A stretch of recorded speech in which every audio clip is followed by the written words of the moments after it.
quarterly survey has just been released by Ernst & Young and the Bureau of Economic Research. And in the studio from Ernst & Young is Derek Engelbrecht to talk about it. It's not unfair to say, Derek, that we are a nation of shoppers. So when we do see the sort of figures that we've seen for the fourth quarter of 2014, it makes me a little bit concerned. What has happened in the first quarter of 2015 as far as Ernst & Young and BER are concerned? Thanks, Lindsay. I think you're right. It's very important to benchmark the psyche of the consumer in relative terms to the strength of the economy. And in this first quarter of 2015, I think it's important to note that retail sales growth in volume terms have increased in line with retailers' expectations. And as a consequence, we saw business confidence levels increase from 55 index basis points to 60, which suggests that 3 out of 5 retailers are confident about prevailing business conditions. Yeah, let's go back to the first quarter of 2014 now. Instead of going from quarter to quarter, can you cast your mind back now and sort of give it to us in numbers, if you would? Lindsay, I think what's important is that this particular index very closely follows the data the way that Stats SA would report that. And I think if we look back a year ago at this particular point in time, retailers coming out of a festive season which didn't really meet their expectations, and as a consequence they were a little bit gloomy. You may recall that this is probably about 9 months before the economy as a whole and consumers in particular were buoyed by a number of factors which nobody anticipated at that time, which has largely to do with the way that the crude price literally halved to more or less $50 a barrel in November and December of last year. Yeah, that's been one of the major inputs, hasn't it? I mean, it's been so much for you to put into your survey. We've had the oil price going from 115 to 45, back to 62, 63, now back to 55 again. Then we have the budget where we get the various tariffs and various increases. We've got Eskom coming up, and understand Eskom may be even looking for a further increase in 2015. So the consumer's pocket is being pulled from pillar to post, isn't it? That is what's making it very difficult to become very positive or very negative. I think every month consumers make pricing decisions based on what's happening to disposable income in that month. And you're quite right. So in as much as there was a 4 Rand per litre difference in the fuel price between August and December, which certainly contributed to some of the volume growth in the latter half of 2014. Some of that has already disappeared as a consequence of some of the fuel and related levies that came through at the beginning of March. I guess the good news is that consumers still have the ability to make some of those pricing decisions, and we'll see how that changes on a quarter-to-quarter basis.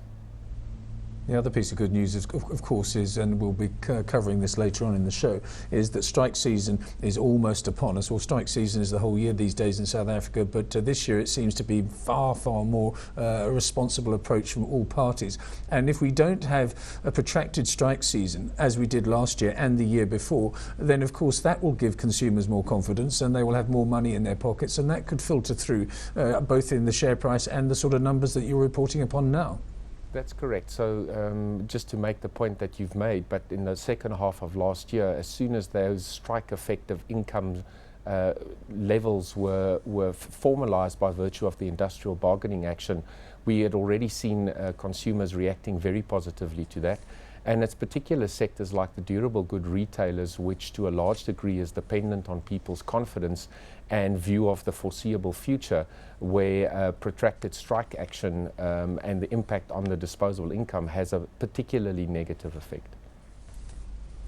Let's have a look at retailers now, because not all retailers are created equally. You've spoken about the durable goods sector. I mean, for example, white goods. If you don't know whether you're going to be in a job and you don't know if the economy is going to power ahead, even if it's only 2%, you're not going to spend 3,000 or 4,000 Rand on something, especially if you have to buy it on credit. Obviously, the grocers are completely different. So have you seen any trends within the retail sector itself? There was one noticeable difference in this first quarter. So I think the first generic comment is that the volume growth that we've seen has been reported across all aspects of the retailers. But in particular, the durable goods retailers in this first quarter seems to have had a very positive experience. You may recall that they've come off a very low base over the last 3 or 4 years, where we've had the dual impact of unsecured lending growth being effectively turned off in a big way last year, as well as with an interest rate environment that didn't always work for them. But those particular group of retailers reported a confidence level which is significantly higher than the last quarter in 2014. And interestingly enough, at 79 index points, is also at the highest level since 2007. Within this group of retailers, it was the hardware retailers that were particularly optimistic. Yeah. What about apparel? Because apparel is an interesting one. There are different types of apparel as well. You go to somewhere like Sandton City and you see practically a new foreign retailer in the mall every month or so. And yet at the same time you've got places like Mr. Price, the famous South African Mr. Price, which is a cash retailer, also doing well. In between, I'm not so sure. What's your sense about apparel?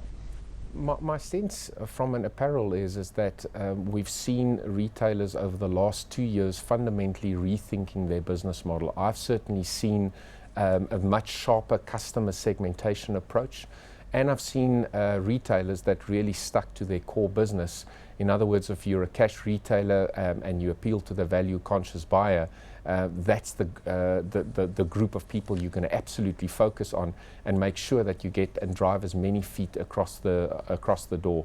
You are quite right, the international retailers have arrived in droves, and at an overall level I think is giving all of the local retailers a serious think about just how agile their business model is.